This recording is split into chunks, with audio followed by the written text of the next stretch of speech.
Okay, is everybody in, Sarah? Yeah, everybody in that's here. We're missing Sue Whelan Tracy, Sophie, Bhaskar if he's joining us. He sent his apologies, hasn't he? So, okay, shall we press on then? So, good afternoon, everybody, to members of the public and board colleagues. So, Russell Hardy and Glenn Burley have taken on additional responsibility for Worcester Acute, who've now joined the enlarged foundation group. So, to ensure the best use of resources going forward, a number of our boards will in future be chaired by myself and Adam Carson, who's the MD of SWFT. For information, this morning we had a very positive board workshop discussing continuous improvement, receiving updates from the ICB and also from Healthwatch, who are the voice of the public in these matters. We also had a very positive patient story, which was a story of success and very good indeed. So we have a full agenda today, which we'll work our way through, allowing good time for constructive challenge, but making sure we do it at the appropriate pace. So in terms of apologies for absence, we have Russell Hardy, for whom I'm deputising, Glenn, for whom Adam is deputising, Harkam El Haran, as Chief Operations Officer, who Sarah Lee's deputising for. Welcome, Sarah. And Bhaskar, who has also sent his apologies. So, do we have any declarations of interest? No? Okay. Is everybody happy that the minutes of the meeting held on the 6th of September are a full and fair reflection of the discussion that took place?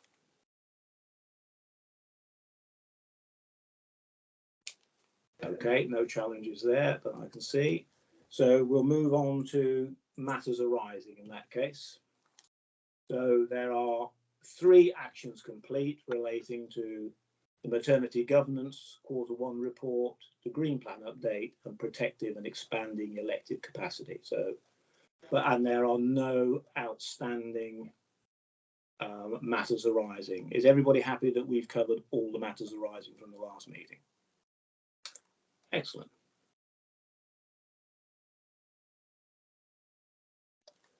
So it's now item 5, the chairman's remarks.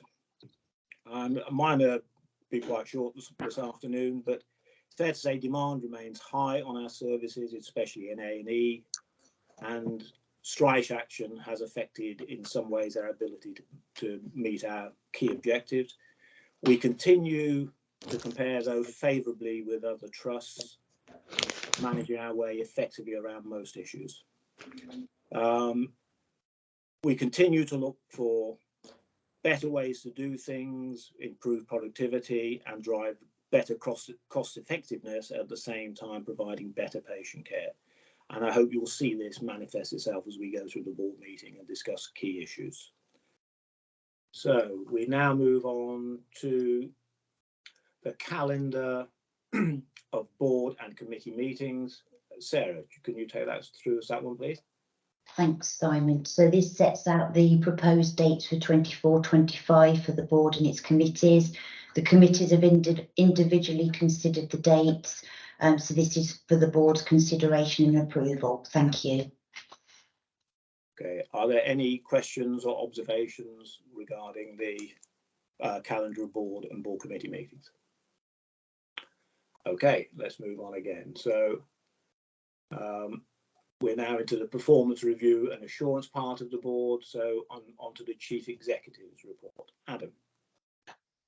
Thank you, Simon. I will take the report as read, but just talk through some of the key points on it. So the first point on the report is about outpatient transformation, which remains a big focus for the NHS nationally, but also a big focus for us here at SWFT.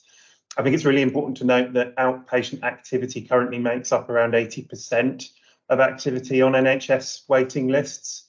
Now, what we know is that the ratio of new appointments to follow-up appointments vary really greatly, including in our services. Now, sometimes there's very good clinical reasons for that, but I think it's fair to say that an amount of the follow-up activity, standard follow-up, routine follow-up activity is unwarranted. The National Getting It Right First Time programme has developed best practice data by specialty, which is grounded in clinical evidence. It's had a lot of clinical involvement in the development of, and we're obviously a participant in the further faster programme. So we've been able to capitalise on some of that early, and I know Sarah and her teams in particular are working on this. Reducing those unwarranted follow-ups is a real area of focus for us, and we've done quite a lot of work on introducing patient-initiated follow-ups, PIFUs, which are a more flexible approach for patients to choose when they require a follow-up appointment with us, and there's a national drive to do that, and we're doing reasonably well in quite a number of our specialties now. I think it's important that we combine that with removing patients from our follow-up waiting lists when care is completed, and again our specialties are doing that. Also, as part of the outpatient transformation programme, we are considering the role of technology. So we've been doing phone and video consultations for some time. We're also looking at the role of wearable devices and remote monitoring to contribute to that. And I think we will hear more about that as the years go on. The report also discusses the role of same-day emergency care and advice and guidance referrals, which there is a push for nationally, which is good, but we need to ensure that new initiatives like that don't inadvertently lead to increased A&E attendances, which we have seen over recent years. So outpatient transformation is a really big area of focus for us. Sarah Harkamel and their teams have done some fantastic work on this, which has led to our new outpatient standards and so forth, but it will continue to be an area of focus. The second item on the report is about the integration front runner. We've previously reported at board the good work we're doing with the Community Recovery Service and partners across the ICS on improving discharge to assess patients. That's those who don't require staying in hospital but need rehabilitation and assessment to be treated and cared for at home. I think in the report is a graph that shows the considerable improvement in reducing delays between identifying need and delivery of care packages, and demonstrates to board members and the public the considerable work that's gone on over there. Really important to sustain that over winter though, when the pressure is going to be greatest. The report also covers finances. It will have escaped no one's notice that this is an extremely challenging year for the NHS finances. I think national finances reported by ICS in the first 4 months to August were around £800 million worse than planned, which really puts that challenge in focus. The Prime Minister announced additional funding for winter, which will ostensibly be used to cover additional costs for stroke in relation to strike action. We don't know how that will happen or be allocated yet. We also know that different trusts have taken very different approaches to managing strikes. Some are more aggressively cancelling patients. We've tried to maintain as much elective activity as possible, and I think our view would be that it would be wrong to penalise those trusts that have worked really hard to maintain activity and minimise the effect on patient care. The ICB board took place on the 20th of September and reviewed revised 5-year financial plans. I think that shows the financial challenge across Coventry and Warwickshire. Some improvement in forecasts for Warwickshire over 5 years, but Coventry a situation shown to be deteriorating in that time, and the ICB board discussed that in some detail. The ICB board also discussed the intentions to revise the current out-of-hospital contract, rename it as a community integrator contract with a focus on integration between acute, community and primary care services. The ICB are nominating or tendering for 2 lead providers, one for Coventry and one for Warwickshire, and SWFT are in a very good place to be that lead provider for Warwickshire, pending the outcome of the final procurement activities, which will be taking place over the next month. Should we then be appointed, there'll be a period of developing a delivery plan, and the anticipation is that new contract will be awarded for next financial year. In the report, we also Glenn details the wonderful work that's been done by our health visiting teams in Warwickshire, who are currently supporting about 40,000 families. It reflects on some of the pressure due to the national shortage of health visitors, and the work our teams have done to address some of that through looking at their skill mix, reviewing their KPIs, and some of the really innovative improvement work that's going on. And there's been fantastic recognition there. Obviously, we had the Princess of Wales visit a few months ago, and some really good feedback about the work the teams are doing. So I think it's important to recognise them here. Finally, the report also details the GEM award winners who had their awards presented at the board last month. That's all I wanted to say, Simon, but I'm happy to take any questions. Super. Adam, thank you very much indeed. So any questions or observations for Adam? Let me find out who that one is. Sue. Thanks, Adam. Really great to see the integration front runner figures shown there with the period before it was live. Typically, we see, don't we, better patient outcomes when patients rehabilitate at home, and typically it could and should be cheaper for the system. So my question is, how long is this funded for, and is it being seen as one way of solving the system's financial issues? So the original funding was for a year. I think we've got positive indications that may be extended, subject to some agreements which are yet to happen. The really important part of this work for me is happening now. It's been happening since the service started, but we are really getting into that intensive period of evaluation, and understanding the benefits and the value for money. As you say, this should be more cost effective than having people in hospital, and that'll be a real focus of that evaluation work. Okay, thank you, Adam. So if no more observations or questions, we'll move on. So Adam, you need to change your hat from CEO to MD here, I'm afraid. So into integrated performance report. So Adam, over to you again. Thank you very much. So operationally, I think it's important to note that we've continued positive performance in the majority of areas. I particularly want to note community services, which are meeting and exceeding their performance targets, and emergency, which saw a slight drop in its performance on the 4-hour wait target in August, but remains above target year to date and places very well nationally for emergency department performance. We have, however, felt the effects of industrial action, and you'll see in Harkamal's report detail about how we've managed that. I think it's fair to say during August it was particularly challenging, as it was a period with traditionally high levels of staff on leave. So as a result, led to higher levels of elective cancellations or elective appointments not booked, which is unfortunate. We managed to maintain good efforts, however, thanks to incredible efforts of our teams and the flexibility of our staff across the trust. And I think I mentioned it last month, but it is getting more pressured, and I think it's important we continue to recognise that people are going above and beyond to ensure that activity isn't cancelled.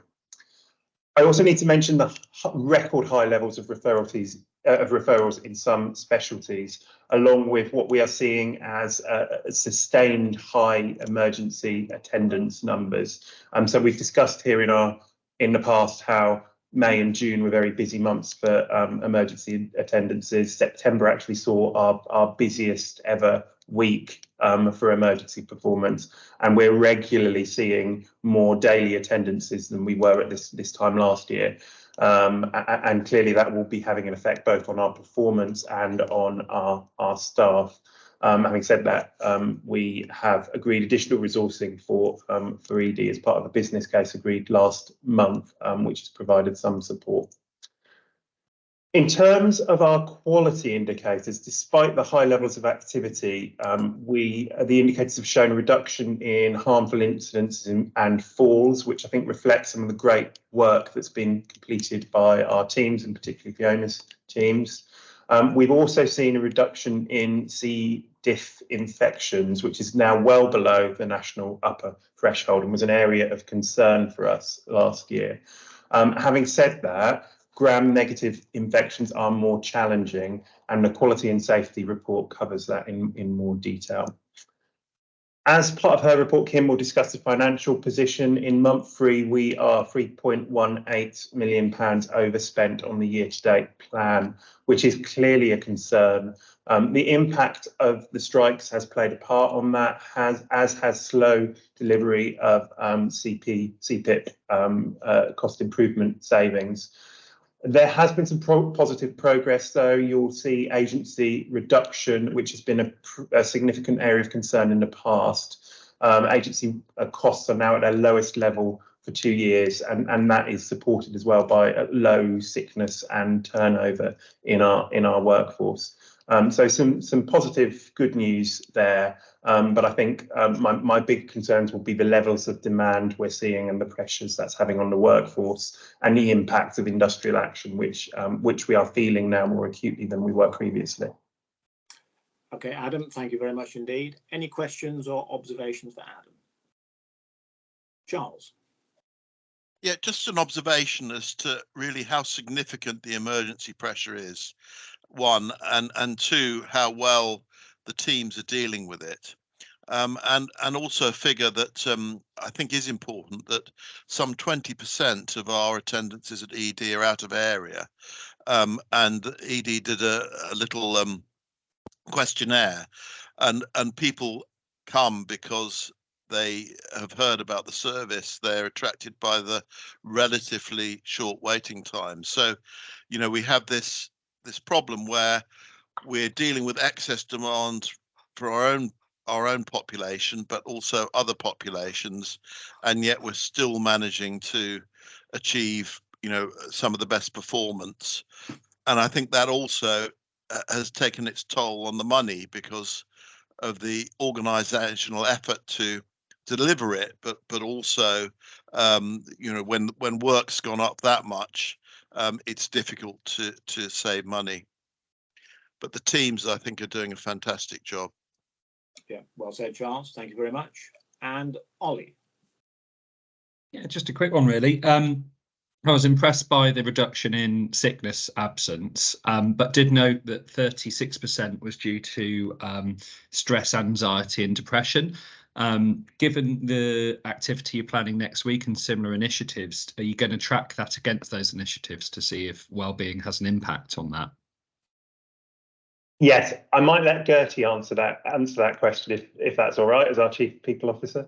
Yeah, I mean, Ollie, we have a range of activities going on this month because it is Freedom to Speak Up month, as it is every year in October. We always have a focus on wellbeing in those, and it's not exclusive to October. That we have a continual number of activities and support available to our staff. There's over 100 different wellbeing offers available to our staff. We are looking at how we do that, and in fact we have got a joint bid in with the University of Warwick around the potential for doing some research into the benefits, because it's the but-for causal effect of having them in place. The issue in terms of stress and anxiety is a mix of personal stress and work stress. So we do put reasonable adjustments in place for that, and we offer support, particularly through the employee assistance programme, where there is 24/7 counselling available. Thank you. Okay, Gertie, thank you very much. Oliver, sorry for the avoidance. Yeah, sorry, just on that. I was going to say, for the avoidance of doubt, every month is Freedom to Speak Up for people. We encourage them to speak up. So, Oliver. So, thank you. Yeah, just building on that, I'm just curious. I mean, the stress at 36%, is that, if you looked across NHS trusts across England, is that a common level? Yes. Yes, stress, anxiety and depression, it has been the highest reason for absence in my 20-odd years working in the NHS, Oliver, and it's always followed by musculoskeletal, and that's the same for us. It's not as clear because we split up the reasons of musculoskeletal, but that is absolutely true of every NHS organisation. Right, okay, thank you. And do NHS England offer any support or help in terms of dealing with that if it's a endemic issue across the trusts? NHS England do make us aware of a variety of support available and free opportunities for our staff to avail of, and we do include those in our health and wellbeing offers. But predominantly, the response to this, from my perspective, would be us upskilling our managers to be better able to support their staff and their colleagues, and the assistance available through the employee assistance programme where there is counselling support. Yeah. Counselling, includes, the wide range you'd expect, like bereavement counselling, relationship, financial, etc. Sure. Okay, no, thank you. Thanks very much. Okay, thank you, Oliver. Thank you, Gertie. Okay, we just need to keep the pace up a little bit. So let's move on to the executive narrative around quality and safety, and Charles and Fiona. Yeah, thank you, Simon. So Adam stole a bit of my thunder, but generally the quality and safety across all of our services it is safe and of good quality, and you'll see that in the report. We've had a reduction in falls, we've had a reduction in medication incidents, in pressure ulcers. There's a good level of reporting of peri-arrests, which are seen to, are aimed to save a patient before they go into cardiac arrest, and again, a sign of a good culture and good observation of patients when they're at their most sick. We have a good safety culture and good reporting of incidents over all of our services. But most importantly, and what we should all be proud of, is the friends and family test and how positive the experiences of our patients. 96% of our patients that are reporting a positive experience, and that can't be underestimated with the demands that Adam has articulated in all of our services, whether that's emergency, out of hospital, elective, family health. All of them are seeing boom numbers, and but they're still focusing on giving that compassionate care to all of our patients, which really does need to be celebrated and recognised. Thank you. Fiona, thank you very much. Any questions or observations for Fiona? Okay, let's move on then to the executive narrative around operations. Sarah. Thank you. Yes, Adam and Charles have stolen a bit of Harkermouth's thunder, but I'll fill in some of the points that she asked me to raise, really. So from an A&E perspective, as we've already heard, we are doing relatively well despite all the pressures that are actually on that department. In a national context, it means that SWFT's position has remained stable, and actually we are still 10th in the country for performance against the targets. We also have a really low rate of patients waiting for more than 12 hours in the department, which was 0.4% of arrivals compared with 8.8% nationally.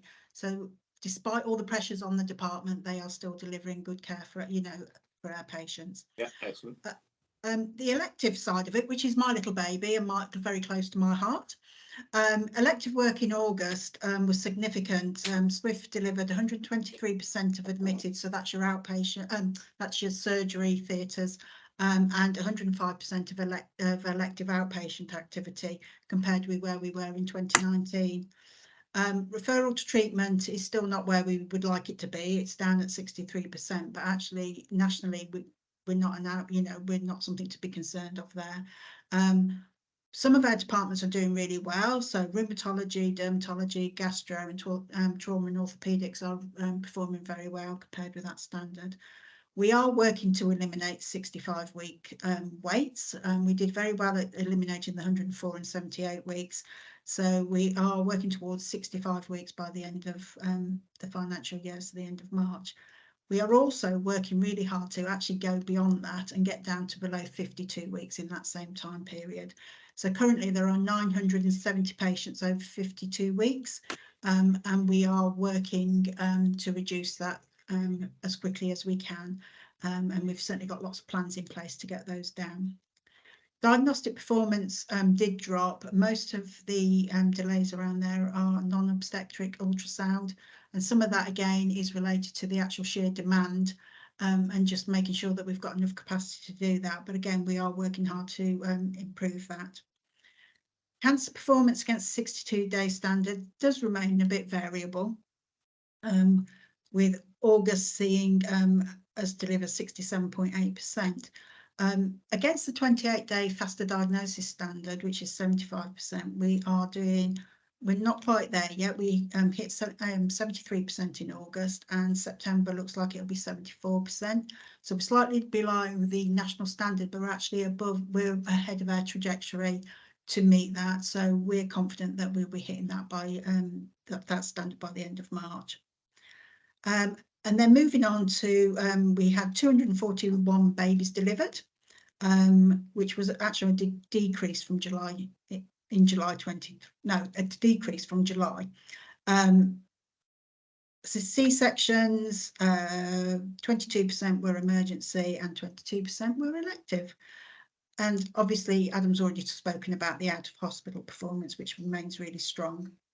The only other point that Harkman asked me to pick up was just a little bit about the industrial action and the impact. So we've worked really hard to mitigate against cancelling cancer patients, and we've reworked and, you know, keep changing our plans so that we can maintain our cancer care for those patients.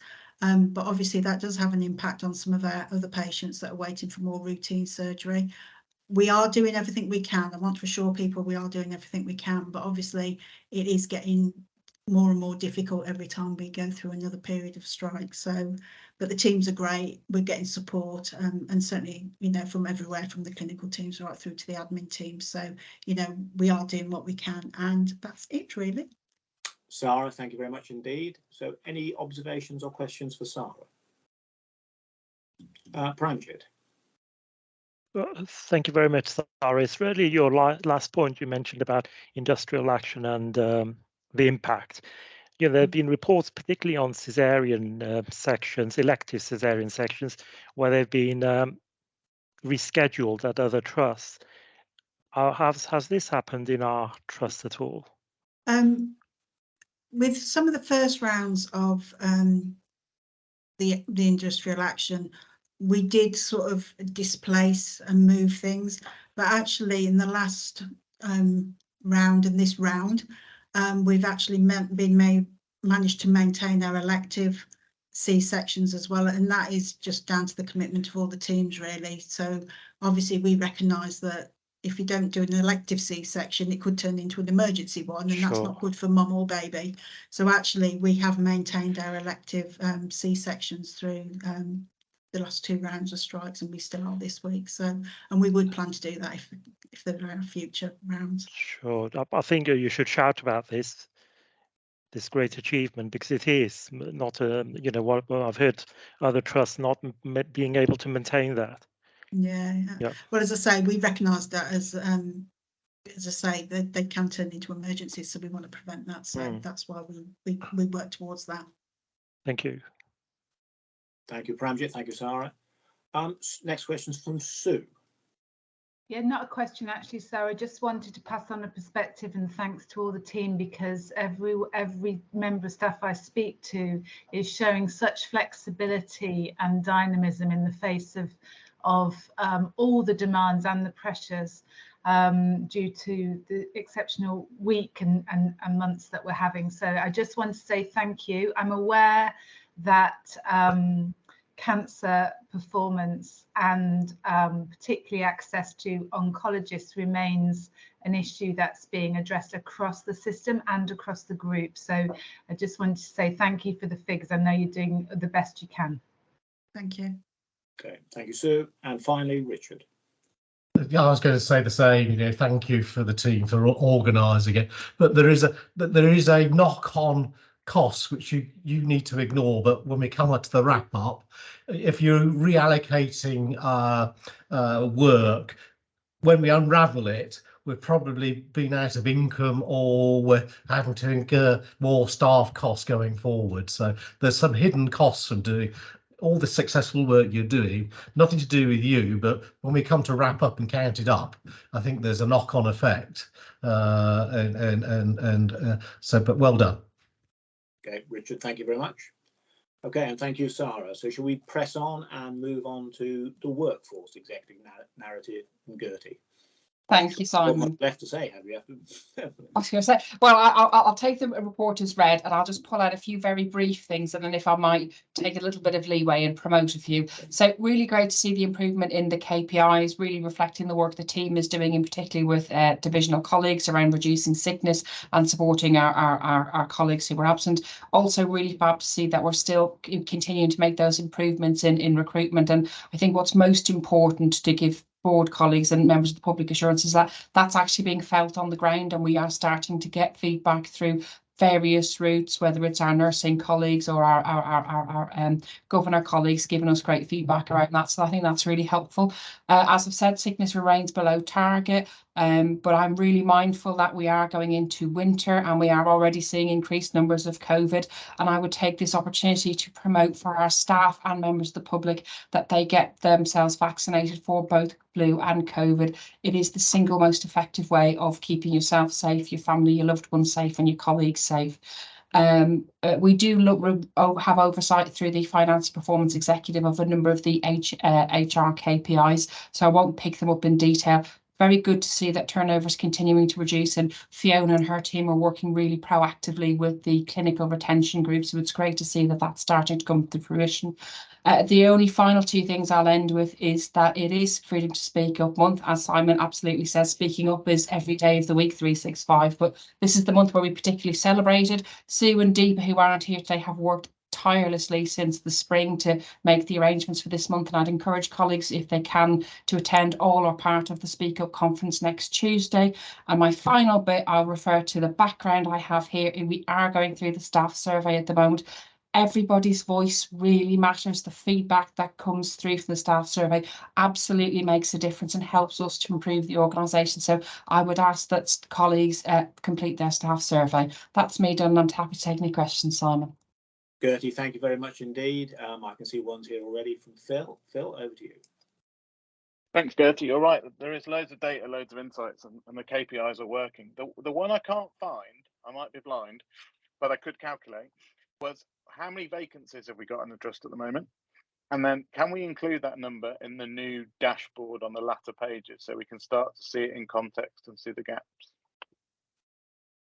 Yeah, we can certainly look at that, Phil. It's probably a little bit more difficult to manage the vacancies in terms of a clear number, because we tend to move some of that funding around to meet the skill mixes as we go through. But absolutely, there's something we can do around that. So we'll look at building that in for you. I'll take that forward as an action.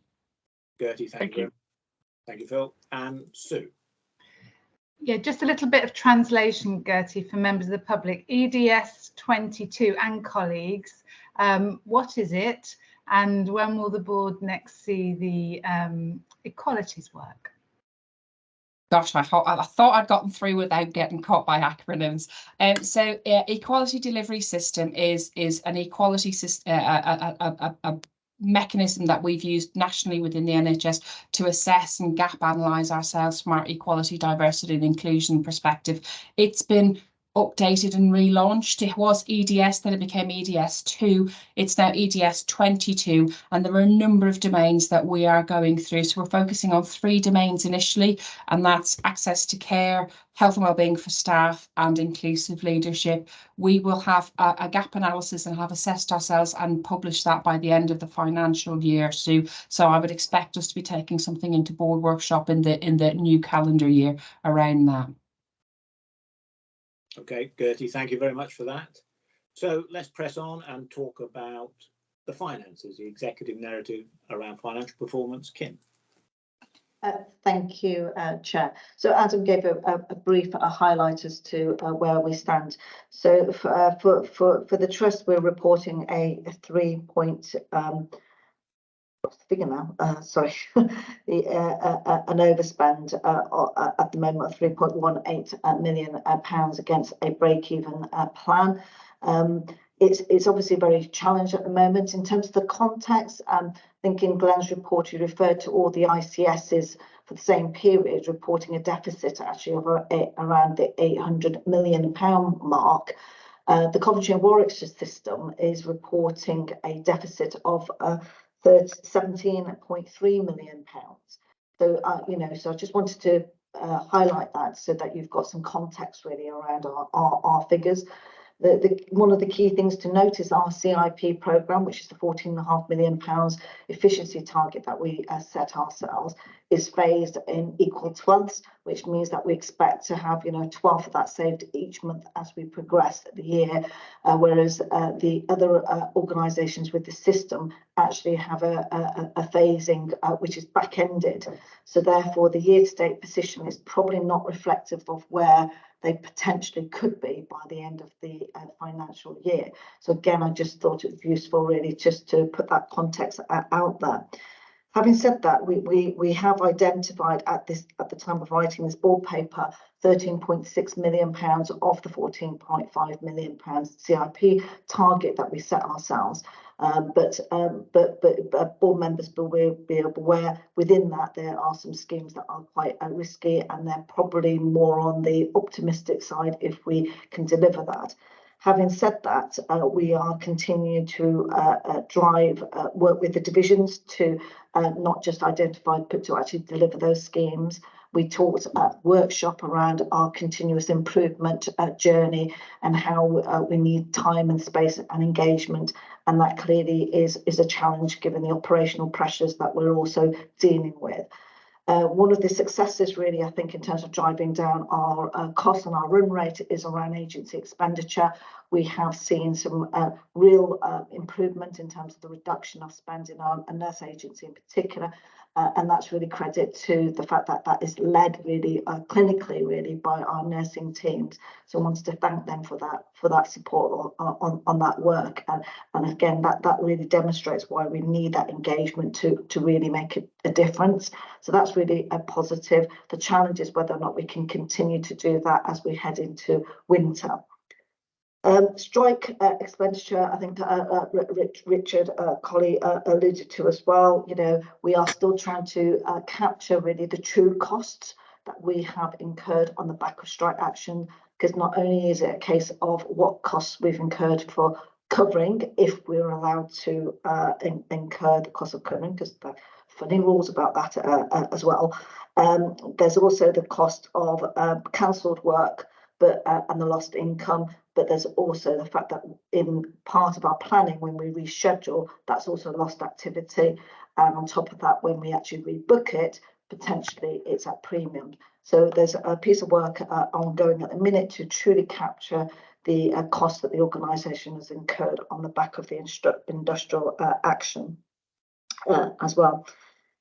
We've got clear action plans in place with all the divisions around how we can recover the financial position and ensure that we're back on track really to deliver the rest of the financial plan in order to ensure that we deliver the break-even plan. At this current point in time, we are still saying that we plan to deliver a break-even position, although there are challenges within that given the operational position that we're in.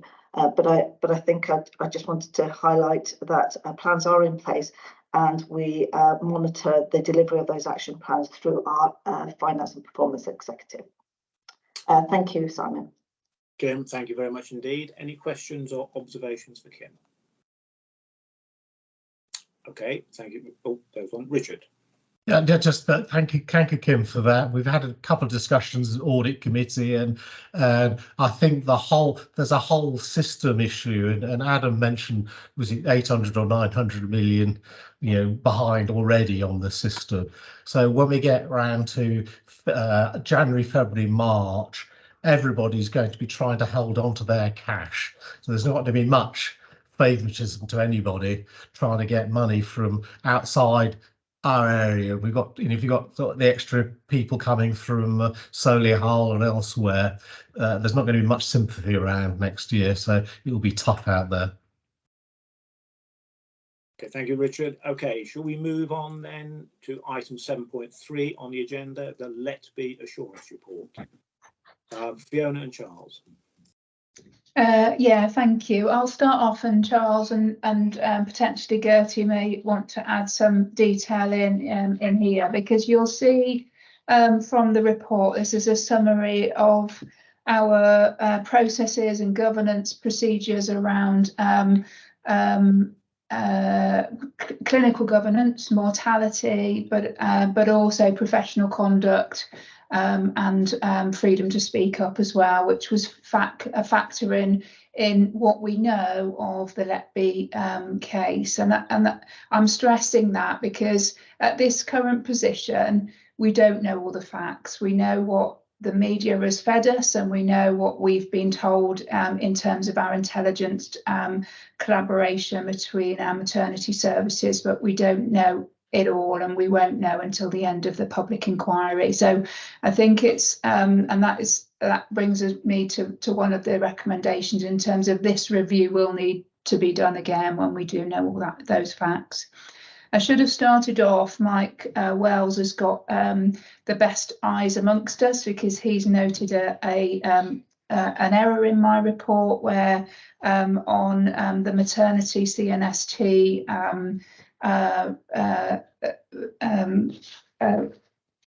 standards, sorry, that are part of this report, I've written complaint instead of compliant against every section. I don't mean that there's been complaints, I mean that we have compliance. So thank you, Mike, for picking that up. So I'll take the paper as read. As I said, it's an overview of all of our governance processes around mortality, neonatal mortality, unexpected child death, incident reporting and investigation, freedom to speak up, and professional conduct. I think this has been presented already to the Clinical Governance Committee, and a good discussion was held around the level of assurance and agreement that there is significant assurance within this, that I and Charles can give and Gertie can give assurance to the public that we are safe, and that these processes and policies that we follow and monitor are robust. Saying that, we can never be complacent, and we can never mitigate entirely for bad behaviour and crime, but we believe that that we are doing absolutely all we can. And I hope that came across to you, but I'm happy to take questions. There are 3 recommendations in the report for consideration, and we will consider these going forward. So those are obviously, as I've said, a review of our processes on a regular basis, particularly once we know the full facts of the case. We want to consider, whilst balancing the risks around documenting the staff on duty when incidents happen. And I'm saying that carefully because our safety culture is one that we have to preserve. And if staff think that we're monitoring them, there is a risk of them hiding incidents and concerns. And as we've already alluded to at board, speaking up about concerns is really, really critical for us being able to preserve patient safety. So we need to consider that. We need to think about it carefully, but that is one thing that we currently don't do in terms of logging the names of staff on duty proactively. We can look at it retrospectively, but not proactively. And the last one is considering thinking about how we log as SPC charting the incidents and particularly peri-arrest by speciality. So Charles will explain this in more detail, but we currently look at mortality based on diagnostic code rather than ward or department or team performance.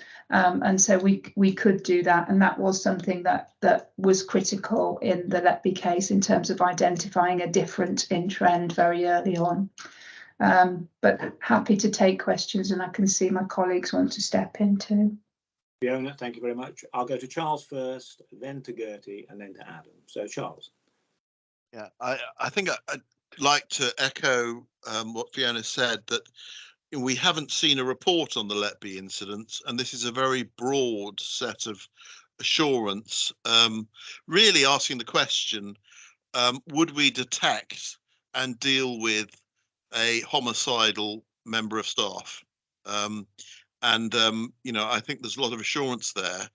The problem is normally actually detection. If you look at all the previous incidents, Beverly Allott and others, it's actually spotting there's a problem.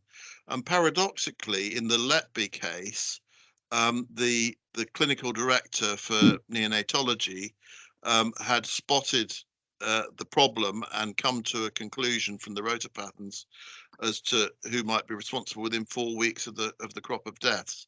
So the problem wasn't detection in that case, it was what happened afterwards. So, you know, I think this is a very good overview. A lot of things have actually changed for the better since the Letby case, you know, we will continue to learn. Charles, thank you very much. Gertie. Thank you. I won't echo what Fiona and Charles have said about the lack of a full and formal report, but I think it's probably important, just particularly for colleagues on the board and for members of the public, to just reflect and recognise that, particularly from a freedom to speak up perspective, the tragic instances at the Countess of Chester actually happened before we were required to have speak up guardians. So they didn't have a speak up guardian at the time these awful incidences took place.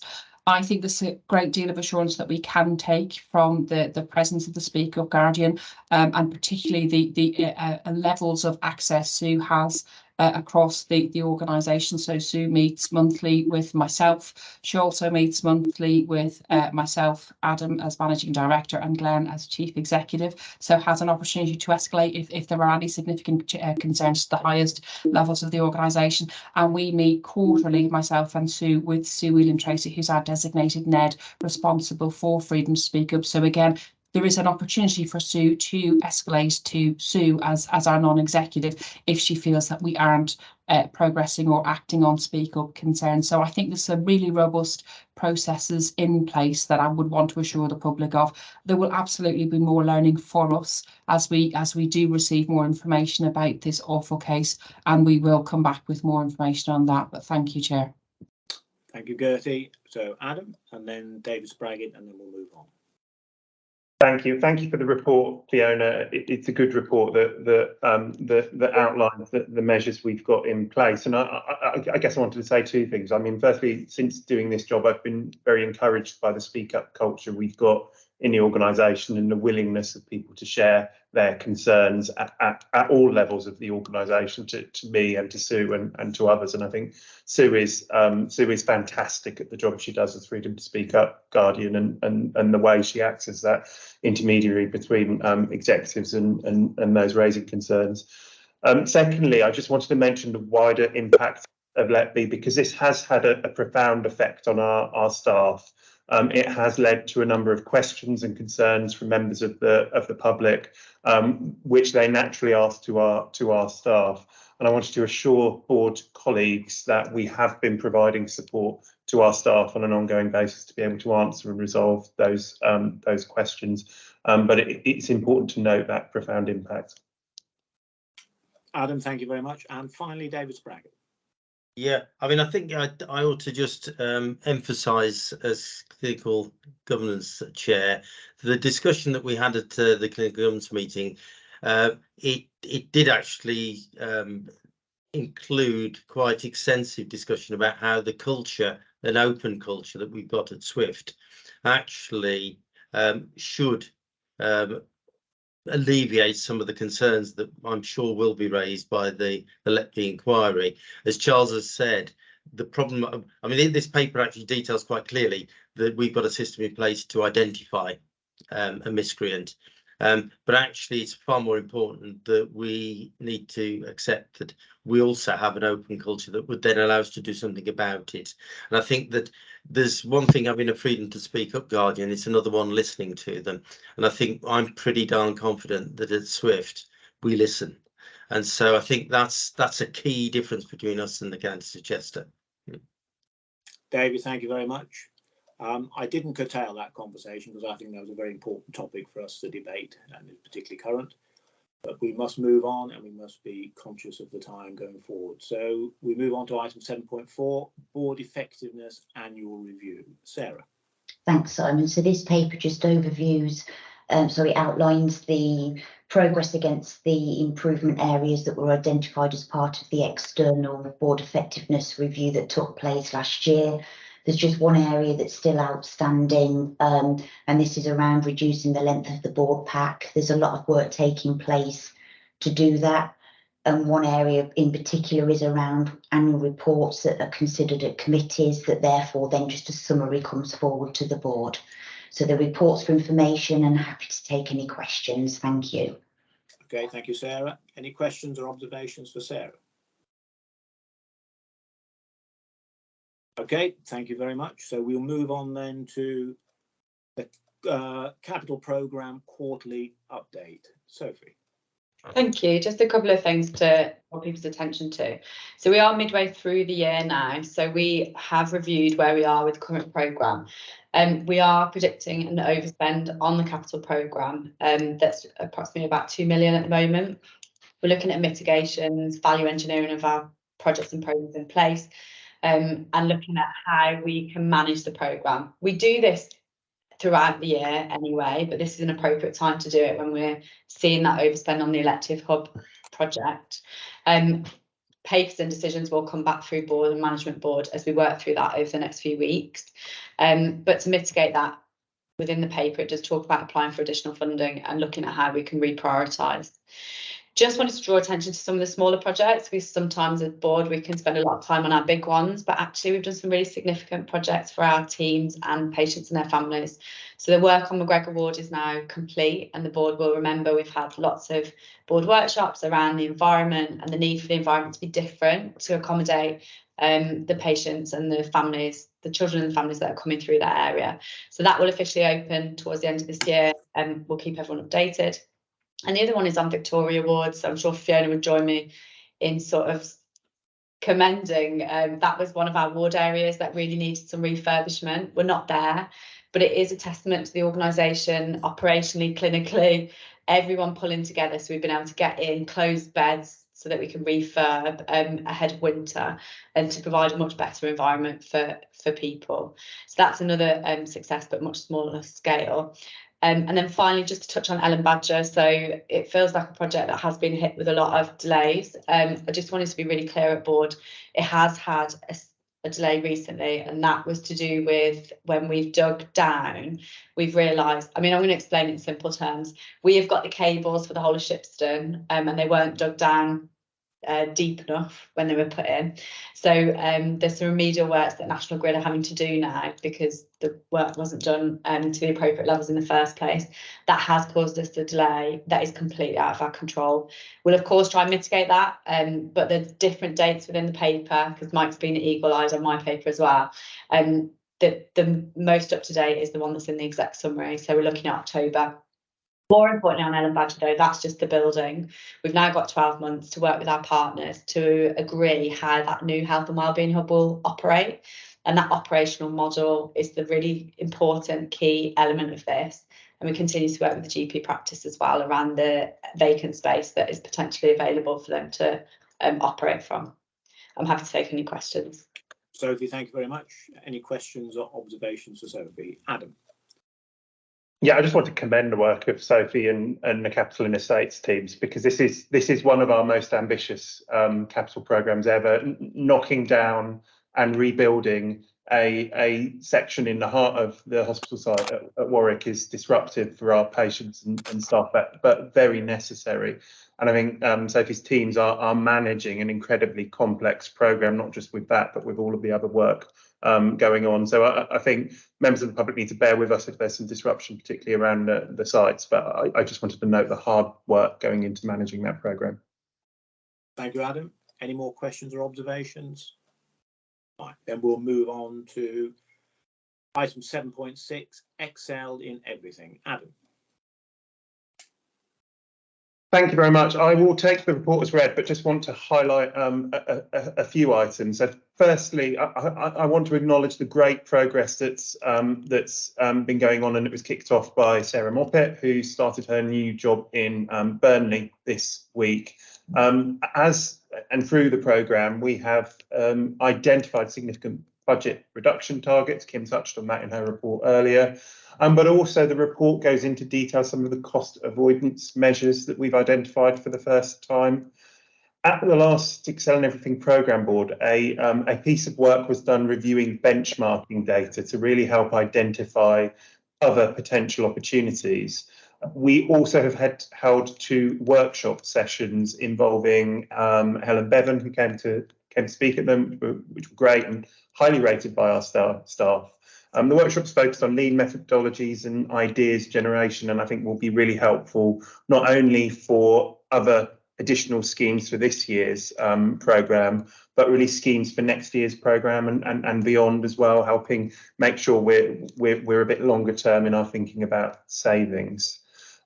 We've mentioned it already, but I do want to note the agency reduction progress. We've reduced 100k of medical agency spend, and there's still more to do there. But this is the lowest month for a very long time for nursing agency spend, and CSW clinical support worker agency spend has been all but eliminated. Finally, the report includes a deep dive on the emergency division, and I think it's important to note that they have had some challenges delivering cash releasing savings, but they do have the highest level of cost avoidance savings identified. And I think that reflects some of the discussions we've already had about the record-breaking levels of demand and activity in those services. That's all I wanted to say, but I'm happy to take any questions. Adam, thank you very much. I think, Adam, it's also worth noting the conversation we had at workshop this morning around continuous improvement. And I think out of that, a lot of positive things will come that will aid this process going forward. So any questions or observations for Adam? No, I think Excel in Everything is an excellent programme and is essential to our good health going forward. So I commend it totally. So we move then on to the Council of Governors report for the meeting of the 21st of September. And I will take that paper as read and happy to take any questions or observations from people around that. Okay, so we then move on to item 7.8, the Audit Committee report for the 13th of September. Richard. I'll take the reports mainly read, so unless anybody's got any questions about it. A couple of points just to highlight. Single take waiver report. This is single tender waiver report. There's been a substantial reduction. It's down 25% over 4 years ago, so that's really do under 10 to talk about. We're going through a process of review, or Kim and the team and procurement going through a process of looking at major procurement purchase contracts. And they're documenting them onto a new system, so we're working our way through there. So I see huge improvements in there. For note is the Audit Committee annual report, which is recommended to the board, which is an attachment and includes as an appendix the attendance of all the members there. And we've had continued progress on managing conflicts of interest and gifts and hospitality, which has gone on to the ESR, so that's really doing a good job. So any questions? Adam, Richard, thank you very much. Any questions or observations for Richard? Okay, thank you very much. So we'll move on to David Spraggett and the Clinical Governance Committee report for the 13th of September too. Yeah. As others, I think, take this report as read. I mean, in terms of things that I particularly would like to pick out is that we do need to encourage support from ICB colleagues regarding the children's palliative care. The commissioning issue there is largely to do with the increased activity hasn't quite been appreciated, I don't think, by those that are commissioning the service. And as such, we're running on goodwill largely, and Kim perhaps doesn't realise it. She's perhaps subsidising the ICB on this particular one by a margin. So other than that, any questions? So, any questions for David or observations? Okay, let's move on. So we move into the risk management section of the board meeting, and onto item 8.1, the board assurance framework and the risk quarterly report. Adam. Thank you. Just a couple of points. So the board assurance framework was previously reported to board back in July when it was under development. It's now presented here in its final form. The way it is developed, obviously we have our trust objectives, and over recent months, chief officers have gone through the objectives for their areas and reviewed risk relating to them, and those risks are outlined in the report which board is receiving here. The report also includes those risks rated as red in the organisation, and you will see the detail of those, the mitigations and the controls in place for those. That's all I wanted to highlight. I'm happy to take any questions. Thank you, Adam. So, any questions or observations to Adam around the board assurance framework? Okay, thank you very much. So we now move on to items for noting. 9.1, Sarah Collett, is the updated register of directors' interests. Sarah. Thank you. It's the director's interest, but also the register of directors as well, Simon. Both have been updated to reflect the new appointments of Barty, Ollie and Oliver. So just for the board to receive a note before I publish it on the website. Thank you.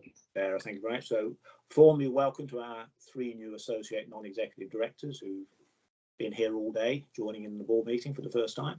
So welcome to you. And we'll move on in that case to emergency planning, resilience and response, core standards annual submission. Sarah. Again, please accept the report as read. Couple of items to pull out. We've moved from being non-compliant last year to partially compliant with the latest audit. Obviously, we're working to move us to fully compliant, so there's some piece of work going on through that. And lastly, it's just to recognise that the work that the incident control room do, they deal with all the requests for data and information that come from NHS England, the region and the integrated care system. So they are integral to how we respond to requests going out, and that workload, you can imagine, has increased significantly. So it was just a recognition of what they are, how they're supporting the rest of us. I'm happy to take any questions. Sarah, thank you very much. Kim. Not a question, just an observation, just to formally note our thanks really to Sue Shelton, who's formally retired, and she led the team for a number of years. Kim, thank you very much. Any more questions or observations for Sarah? Okay, Sarah, thank you very much for that. So we're now on to item 10, the board committee minutes. So the audit committee meeting of the 20th of June. Richard, anything you'd like to add to the minutes we can see here?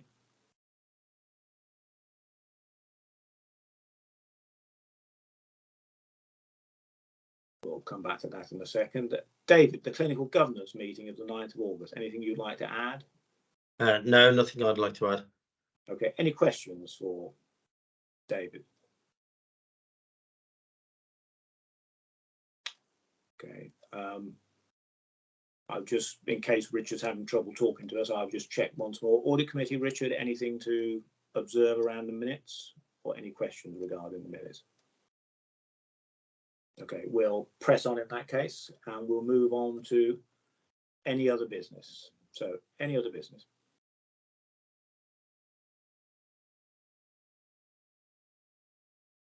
Okay, thank you very much. So questions from governors and members of the public. Sarah, I think we have 2 questions from governor colleagues. We do. Thank you. So the first is from David G, who is a public governor for East Stratford and Borders. So David says that he's concerned about his stroke performance report, agenda item 7.2 in the integrated performance report. The 2 items reported, scan within 24 hours and 90% on stroke ward, only report inputs, not outcomes. This does not report on progress whilst within the local stroke system. Years ago, David sat on the South Warwickshire Stroke Improvement Group, which regularly scrutinised performance within the 2 South Warwickshire hospitals. The effect of this oversight was to drive increased improvement on the local stroke service. Does the equivalent of such a group exist today? I think Charles is going to answer this one, Simon. Thank you. Thanks, sir. Charles? So if we take the performance report first, is that, you know, stroke services for acute patients have been centralised at UHCW. And so we still get the occasional stroke patient, but that is really by exception. And I've asked Kevin to look at the performance report because it's probably not really relevant to us anymore. I have actually, through some discussion at the Clinical Governance Committee, been in communication with the UHCW to get some data about the outcomes for their patients. Now, they have the stroke service, and I've had an agreement in principle, but I haven't had the information as yet. And then the third part of it is that because the service for stroke now lies in one trust, the monitoring it and the performance of it goes with their clinical governance process and their input from the ICB. So there isn't a system board. System board was there when it was stroke was really an issue for 3 different providers. Charles, thank you very much for that. And Sarah, the second question, which I think Adam's picking up. This one's from Roger Lloyd, Public Governor for West Stratford and Borders. So in light of the recent revelation of circa 400,000 letters not dispatched by Nottingham University NHS Foundation Trust, is this board assured that all necessary and appropriate letters and reports have been sent out by SWFT? Adam, I think you're going to take this question.